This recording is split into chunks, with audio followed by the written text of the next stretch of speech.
ईद के दिन सुबह मिठाई बनाने के लिए माँ फातिमा बहुत ही मसरूफ थी। आटा गूंथने और दीगर तैयारियों में लगी हुई थी, क्योंकि सुबह ही सारे काम पूरे करने थे। दूसरी तरफ 8-10 साल के मासूम से दो भाई अपना खेल छोड़कर माँ के पास आ गए। उनके मासूम लहजे में एक सवाल था, अम्मा तुम्हें याद नहीं आज ईद है, जरा बाहर आकर देखो तो सही। मोहल्ले के लड़के लड़कियां नए नए कपड़े पहनकर कितना खुश हो रहे हैं और हम दोनों ने तो अभी तक नए कपड़े भी नहीं पहने। क्या इसका मतलब यह है कि हम आज ईद नहीं मनाएंगे?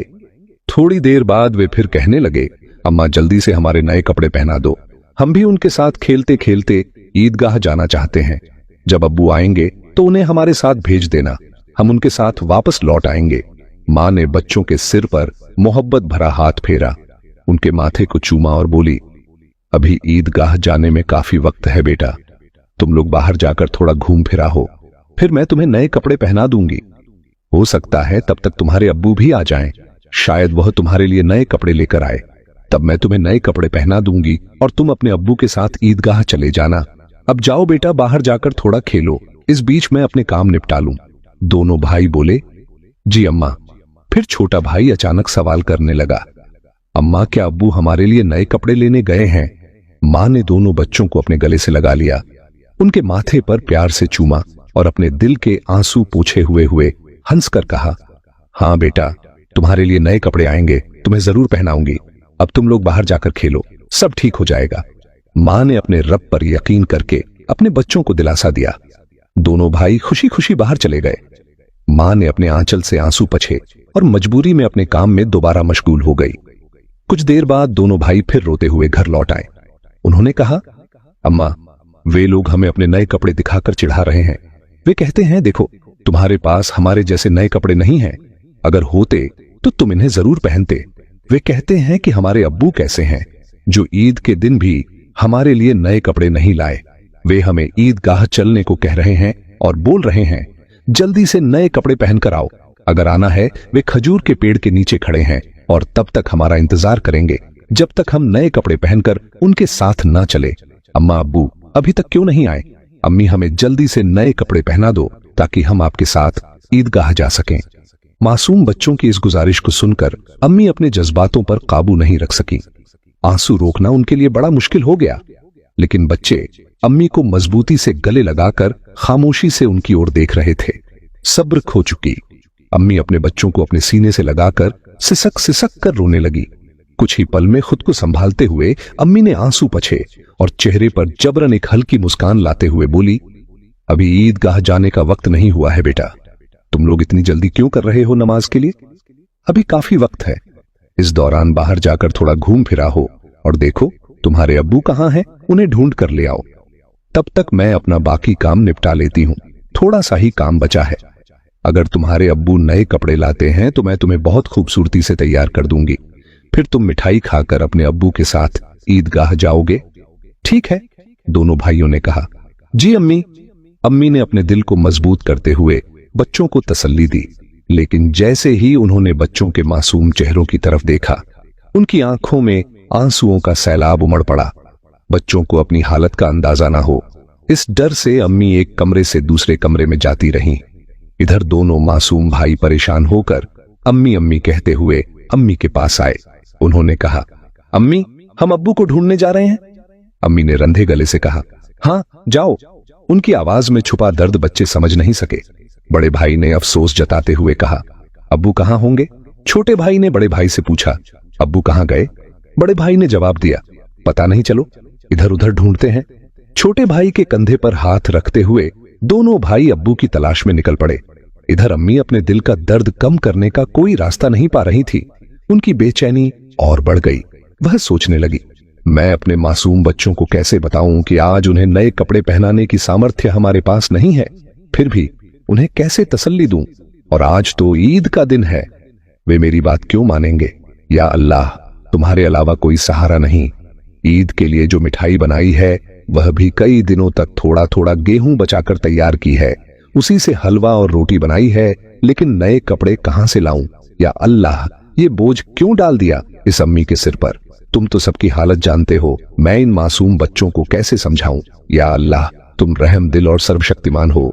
झूठ बोलना गुनाह है, यह जानते हुए भी मैं अपने बच्चों को झूठे दिलासे और उम्मीद देकर बहला रही हूं, लेकिन अब मैं क्या करूं, यह तो बता दो। हे अल्लाह, तुम मुझे रास्ता दिखाओ। तुम मेरे गरीब पति की हालत जानते हो, तुम गरीबों के हालात से वाकिफ हो।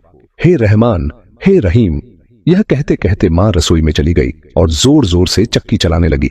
चक्की के घुर घुर की आवाज के साथ उनके दिल का दर्द भी बाहर आने लगा। आंसू पहुंचते हुए भले ही मिठाई बनाने का काम तेजी से चल रहा था, लेकिन जैसे ही यह काम पूरा होने को आया, एक और मुश्किल सामने खड़ी हो गई। तभी अम्मा अम्मा कहते हुए दो मासूम बच्चे मां के पास आकर खड़े हो गए।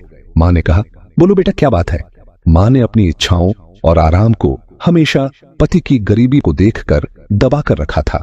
वह थोड़े में ही खुश रहती थी, लेकिन आज मासूम बच्चों की छोटी सी ख्वाहिश ने उनके धैर्य को तोड़ दिया।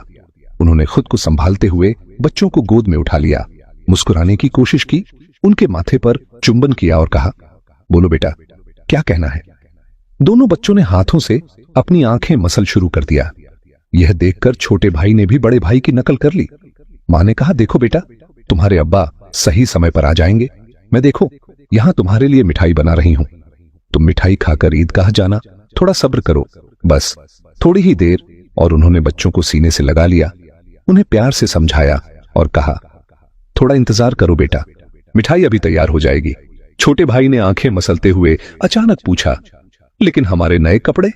अम्मा, यह सुनते ही मां चौंक गई, जल्दी से बोली, अरे बेटा, ऐसा करते हैं, तुम लोग जाकर पहले नहाओ, अभी तक नहाए भी नहीं हो। दोनों भाइयों ने एक साथ कहा, नहीं अम्मा, अभी तक नहीं नहाए। मां के लिए मासूम बच्चों से छल करना बहुत दर्दनाक था। उनका दिल अंदर ही अंदर जल रहा था, लेकिन उन्होंने हंसते हुए कहा, बेटा, बिना नहाए क्या कोई ईदगाह जाता है? जाओ जल्दी से नहाओ, फिर सब तैयार हो जाएगा। दोनों भाइयों ने कहा, ठीक है अम्मा, हम अभी जाकर नहा लेते हैं, आप सब कुछ तैयार रखना, हम जल्दी से आ जाते हैं। दोनों खुशी खुशी नाचते हुए बाहर निकल गए। मां ने दुआ की, जाओ बेटा, अल्लाह हाफिज। बच्चे तो चले गए, लेकिन मां के दिल में चिंता और गहरी हो गई। उनका दिल जैसे एक अथाह सागर में डूब रहा था। मां सोचने लगी, जब वे वापस आएंगे और कहेंगे, हमें नए कपड़े पहनाओ, हम ईदगाह जाएंगे, तब मैं क्या करूंगी? मां का मन अब और नहीं संभल सका। उनकी आंखों से आंसू फूट पड़े। उन्होंने सजदे में गिरकर अल्लाह से दुआ की, हे अल्लाह, तुम ही मेरा सहारा हो, तुम इस बेबस मां की मदद करो, तुम मुझे इस स्थिति से बाहर निकालो। हे अल्लाह, तुम्हारे अलावा मेरा कोई नहीं है, मुझे राहत दो, इस स्थिति से मुक्ति दो। इसके बाद मां किसी उन्मादी की तरह बोलने लगी, हे अल्लाह, तुम तो बच्चों की मां का दिल समझते हो। 3 बार इन मासूम ना समझ बच्चों को बहला फुसलाकर मैंने किसी तरह संभाल लिया, लेकिन अब क्या करूं, अब क्या कहूं? तुम ही मुझे रास्ता दिखाओ। हे अल्लाह, तुम ही मुझे सहारा दो, तुम सब कर सकते हो। फिर उन्होंने जोर से चिल्लाते हुए कहा, तुम सब कर सकते हो, अल्लाह, तुम सब कर सकते हो। उधर नहाने के बाद दोनों भाई खुशी खुशी हाथ में हाथ डाले घर की ओर चल पड़े। कुछ ही देर में दोनों भाई हंसते खेलते घर पहुंचे और जोर से आवाज देने लगे, अम्मा, अम्मा, हम आ गए। अम्मा, लेकिन मां की ओर से कोई जवाब नहीं आया। छोटा भाई बड़ी मासूमियत से अपने बड़े भाई की ओर देखने लगा और पूछा, भैया, मां बोल क्यों नहीं रही है? क्या मां सो रही है? बड़ा भाई छोटे भाई को अपनी बाहों में लेकर उसे दिलासा देने लगा, रुको, मैं देखता हूं। जैसे ही बड़ा भाई मां को जगाने के लिए हाथ बढ़ाने वाला था, उसी समय दरवाजे पर जोर से खटखटाने की आवाज आई। बड़े भाई ने डरते हुए पूछा, कौन है बाहर? बाहर से कोई जवाब नहीं आया। दोनों भाई चकित होकर एक दूसरे की ओर देखने लगे। छोटा भाई डर के मारे बड़े भाई से चिपक गया। तभी फिर से दरवाजे पर जोर से खटखटाने की आवाज हुई। डर और घबराहट से दोनों भाई चिल्ला पड़े, अम्मा, अम्मा, बाहर कौन है? लेकिन मां की ओर से कोई आवाज नहीं आई। फिर दरवाजे पर खटखटाने की आवाज के साथ कुछ भारी खड़खड़ की आवाज सुनाई दी। दोनों भाई डर गए। उन्हें पता था कि अगर कोई रिश्तेदार परिवार का सदस्य या पड़ोसी घर पर आता है तो वह हमेशा सलाम करता है, लेकिन यह सब कुछ उल्टा हो रहा था। बड़े भाई ने छोटे भाई को और कसकर गले लगाते हुए कहा, मुझे समझ नहीं आ रहा, ये क्या हो रहा है? मां भी कुछ बोल नहीं रही है। डरते डरते दोनों भाई दरवाजे के पास गए। जैसे ही वे वहां पहुंचे, बाहर से फिर से खटखटाने की आवाज आई। दोनों भाई थोड़ा पीछे हटे और जोर से चिल्लाकर पूछा, कौन है दरवाजे पर? बाहर से आवाज आई, मैं दर्जी हूं, दरवाजा खोलो। दोनों भाई हैरान रह गए। उन्होंने पूछा, दर्जी, आप यहां क्यों? बाहर से आवाज आई, हाँ, मैं दर्जी हूं, दरवाजा खोलो, मैं तुम्हारे लिए नए कपड़े लेकर आया हूं, इन्हें ले लो। जैसे ही यह बात सुनी, दोनों भाइयों ने जल्दी से दरवाजे की कुंडी खोली। सामने एक व्यक्ति नए कपड़ों के गट्ठर के साथ खड़ा था। दोनों भाई एक पल के लिए हैरान रह गए। दर्जी ने कपड़े उनकी ओर बढ़ाए। बड़े भाई ने झटपट सारे कपड़े अपने हाथों में ले लिए और छोटे भाई का हाथ पकड़कर तेजी से दौड़ते हुए मां के पास पहुंचा। उस समय मां अब भी संभल नहीं पाई थी। वह गुपचुप आंसू बहा रही थी। दोनों भाई बोले, अम्मा अम्मा देखो दर्जी हमारे लिए कितने सुंदर सुंदर नए कपड़े लेकर आया है, जल्दी से हमें कपड़े पहनाओ, हम ईदगाह जाएंगे।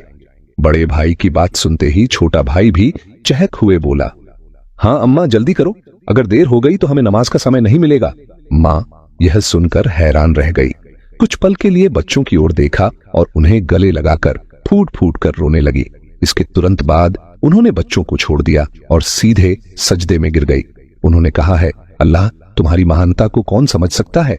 उन्हें तुरंत समझ में आ गया कि जो व्यक्ति नए कपड़े लेकर दर्जी बनकर आया था वह वास्तव में दर्जी नहीं था, निश्चित ही वह अल्लाह के भेजे हुए फरिश्तों में से एक था।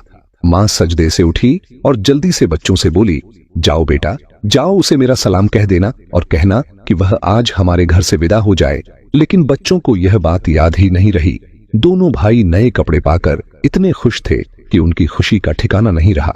मां ने वह बच्चों को देख उनके सिर और पीठ पर हाथ फेर कर उन्हें गोद में लेकर प्यार किया और माथे पर चूमा। फिर हल्के से डांटते हुए कहा, बेटा क्या तुम अभी तक नहीं गए? दर्जी साहब को क्या लगेगा? वे सोचेंगे कि इस घर के लोग कितने बदतमीज हैं। मेहमान बाहर दरवाजे पर खड़ा है और तुम यहां मस्ती कर रहे हो। तुमने उसे भूल ही गए। यह तो बहुत बड़ा गलत व्यवहार है। तुरंत जाओ, उसे मेरा सलाम पहुंचाओ और कहना कि वह आज हमारे मेहमान बने। जाओ बेटा, उन्हें बैठक में आराम से बैठने के लिए कहो। बिना देरी किए दोनों भाई दरवाजे की ओर भागे, लेकिन तब तक दर्जी घोड़े पर सवार होकर घर से बहुत दूर निकल चुका था। दोनों भाई जोर से चिल्लाने लगे, दर्जी साहब, ओ दर्जी साहब, अम्मा ने आपको सलाम कहा है, जल्दी वापस आइए, आज आप हमारे घर दावत पर आइए, हम बैठक का दरवाजा खोल रहे हैं। लेकिन दूर से हवा के साथ जवाब आया, अपनी अम्मा और अब्बा को मेरा सलाम देना, किसी और समय मिलने आऊंगा। दोनों भाई दौड़ते हुए मां के पास आए और सब कुछ बता दिया। बोले, दर्जी साहब ने तुम्हें और अब्बा को सलाम कहा है, वह घोड़े पर सवार होकर उस तरफ जा रहे हैं, जल्दी आओ मां। उन्हें देखोगी ना, जल्दी करो और खिड़की से देख लो, जल्दी आओ मां, अगर देर करोगी तो उन्हें फिर नहीं देख पाओगी। दर्जी साहब कितने खूबसूरत लगते हैं, आओ ना मां। मां ने बच्चों की बात सुनकर खिड़की के पास आकर खड़ी हुई और बाहर की ओर देखा। उन्होंने देखा एक तेजस्वी पुरुष नजर आया। वह आकाश की ओर उड़ते जा रहे थे और उनके शरीर की चमक चारों ओर फैली हुई थी। उनकी रोशनी सूर्य की किरणों को भी फीका कर रही थी। मां तन्मय होकर यह सब देख रही थी। अचानक वह पुरुष घोड़े सहित कहीं अदृश्य हो गए। उन्हें अब और नहीं देखा जा सकता था। इतने में दोनों भाई जोर से चिल्लाकर बोले, अम्मा अम्मा देखो, वो रहे, अब्बा दूर से आ रहे हैं। वह मां ने बच्चों को लेकर अंदर कमरे में ले गई और उनके शरीर पर नए कपड़े पहनाने लगी। उसकी आंखों से खुशी के आंसू बह रहे थे। दोनों भाइयों ने हैरानी से पूछा, अम्मा अम्मा तुम क्यों रो रही हो? मां ने कहा, बेटा मैं क्यों रो रही हूं ये तुम अभी नहीं समझोगे, तुम्हारी उम्र अभी इतनी नहीं हुई है, लेकिन आज से यह बात याद रखना, एक पल के लिए भी अल्लाह ताला को भूलना मत। अल्लाह को हमेशा याद रखना। जो हमेशा अल्लाह को याद रखता है वह कभी भी मुसीबत में नहीं पड़ेगा। अगर तुम इस छोटी सी बात को हमेशा अपने दिल में बसा लोगे और जिंदगी भर अल्लाह को नहीं भूलोगे तो देखोगे कि अल्लाह हमेशा तुम्हारी मदद करेगा। वादव कभी तुम्हें कठिनाइयों में नहीं डालेगा। मां अपने बच्चों को यही नसीहत दे रही थी और साथ ही उन्हें नए कपड़े पहना रही थी। जब बच्चों को सजाने का काम पूरा हो गया तो मां ने सुरमे का डिब्बा लाकर छोटे बेटे की आंखों में सुरमा लगाया। बड़े बेटे की आंखों में सुरमा लगाते ही दरवाजे के बाहर से आवाज आई, अस्सलाम अलैकुम या फातिमा जहरा। अंदर से हजरत फातिमा रजी अल्लाह ताला अन्हा ने जवाब दिया, वालेकुम अस्सलाम या अली करीम। छोटा बेटा दौड़कर बाहर गया और चिल्लाने लगा, अब्बा आ गए, अब्बा आ गए। बड़ा बेटा बाहर जाने ही वाला था, लेकिन मां ने उसे रोक लिया क्योंकि उसकी आंखों में सुरमा लगाना बाकी था। मां थोड़ी गुस्से में बोली, बैठो बैठो, पहले सुरमा लग जाने दो। इस बीच छोटा भाई अपने अब्बा का हाथ पकड़कर अंदर ले आया। तब तक बड़े भाई की आंखों में सुरमा लगाया जा चुका था। दोनों बेटों को देखकर अब्बा हैरान हो गए और बोले, यह क्या, इतने सुंदर कपड़े ये कहां से आए? फिर दोनों भाइयों ने अपनी मां और अब्बा को गले लगाकर खुशी जताई। हजरत फातिमा रजी अल्लाह ताला अन्हा ने बच्चों की आवाज शांत